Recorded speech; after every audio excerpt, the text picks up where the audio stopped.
Welcome to Art Confidential. Today we look at 10 unusual wildlife artists. Dominique Song. Dominique creates remarkably naturalistic portraits of animal subjects depicted on clean white backgrounds. This not only creates a dramatic graphic image, but conveys her modern aesthetic. Each image has an almost snapshot quality, showing her unique ability of capturing the personality of each animal, imparting humor, character, and whimsy. To many of her pieces, she mainly paints from photos.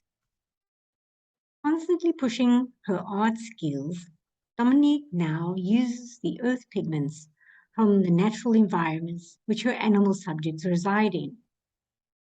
Going from strength to strength, the artist has a number of accolades to her name, including winning the Animal Artistic Award, BBC Wildlife Artist of the Year Award, and being a finalist in David Shepard's Animal Artist of the Year Award.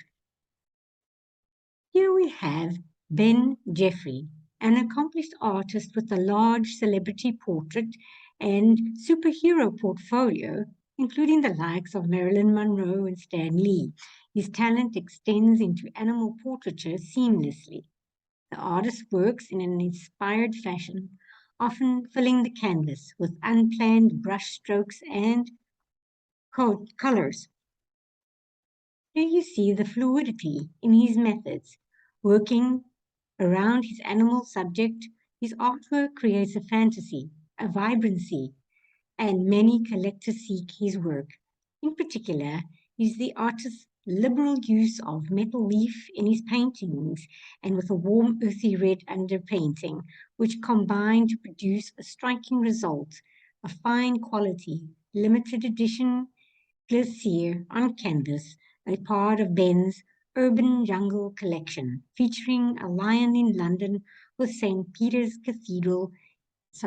Paul's Cathedral in the background, for example. Marc Allante, merging traditional Chinese inks with European painting techniques in a contemporary style, reflects the fusion of Marc's Chinese-French ancestry. This unique approach situates his artwork in the contemporary art scene, and the artist has gained wide recognition for his work, with multiple awards and exclusive interviews for a touching content creation on his artistic developments from which when he was a young boy to the artist he is now. Here is another example of his amazing artworks. Stephen Park. Animal artist Stephen Park depicts the majesty of some of the big five as well as wildlife closer to home in the UK. He once was a landscape artist and decided to extend his art to wildlife in 1980. A trip to Kenya inspired his passion as he saw the true beauty of the animal as a subject. There is a very special feeling when you actually experience these animals in their natural habitat, he said. His paintings include animal portraits and, closer to home, the hares, which are always a popular subject. Here is another one of his works. Gillan. She specializes in friendly and sometimes humorous animal and pet portraits, aiming to achieve an informal, composed painting which is both a realistic likeness and a uniquely distinctive interpretation. It's my aim to bring the viewer face to face with the living, breathing animal, to make you smile as co-conspirators and to ruffle their hair and living, breathing animals, to make it feel and laugh together, something that you can always take home with you. Carol uses a plain background to save one from any distraction and brings the animal subject closer and into the light. The playful yet sincere nature of her original paintings are often purchased as a commission and makes a touching gift. Here is another one of her artworks. Wayne Westwood, a top animal artist. Wayne is a keen twitcher or bird watcher. He has the patience required to capture beautiful birds in all their glory. Wayne developed an interest in painting at the age of 10 when he received a book by the internationally known wildlife artist Raymond Harris Ching and the AA British Book of Birds. It was during this time working as a farm laborer that he saved enough money to buy his first bird of prey. Wayne works closely with numerous raptors and has now become a devoted painter of birds. He uses the reference from his own photographic library to compose stunning paintings. He suffered a serious heart attack at the age of 27, which changed his life.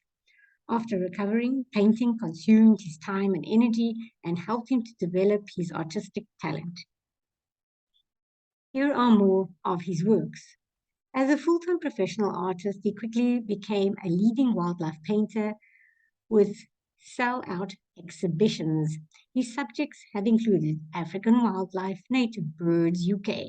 Wayne has had work published and had various articles in wildlife and art magazines. Here we admire his work. Richard Simmons. Richard is a passionate and committed wildlife artist. His work spans over 20 years. He has been actively involved with raising large sums of money in awareness for wildlife through the sale and auction of his original paintings, drawings, and limited edition prints. In 2006, Richard hit the animal artist headlines when he completed his first life-size oil painting of an African bull elephant called Tembo. It sold for a staggering $100,000 to a private collector, with a large donation going to a charity. Here are his stunning colored pencil drawings. For more about this artist, see my other video on 10 amazing wildlife artists. Susie Marsh. Now for something completely different. Susie is a sculptor. Her work reflects her fascination with animal character and form, and inspiration is taken from life whenever possible. She works out of her Cornish studio. She now produces a large and ever-changing range of cat sculptures, which are avidly sought by collectors of her work. In recognition of the cat's role in her success, Susie donates a percentage to charity. The hand-built sculptures are made in stoneware clays and heated or fired to 1,280 degrees Celsius in gas and electric kilns, making them suitable for inside and outside use. Glazes are used sparingly, as Susie prefers the texture and detail of the natural clay.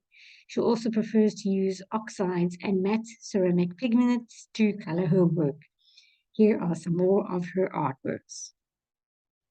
Eric Wilson is one of Great Britain's leading wildlife artists, a multi-award winner whose paintings are now widely collected throughout the world. His artistic ability was evident from his early school days. Earning a living from art did not seem a safe career path to his parents, and he was encouraged to find a real job. He took their advice and became a policeman, but soon after decided to pursue his art career instead. His mediums are varied. He uses acrylic, pastels, oil on canvas, acrylic on board, and pastel mats. He uses photography as his art inspiration. Nature and the animal world are, for the most part, the fundamentals of his productions. He utilizes his work as a form of expression of hopes in humanity. Here is one of his artworks. Christopher Drochon is a French artist, and he's one of the most skilled painters in the hyper-realistic animal painting world. His art was featured in the Hyperrealism magazine, and he became a professional illustrator, originally working in advertising, publishing, and cinema.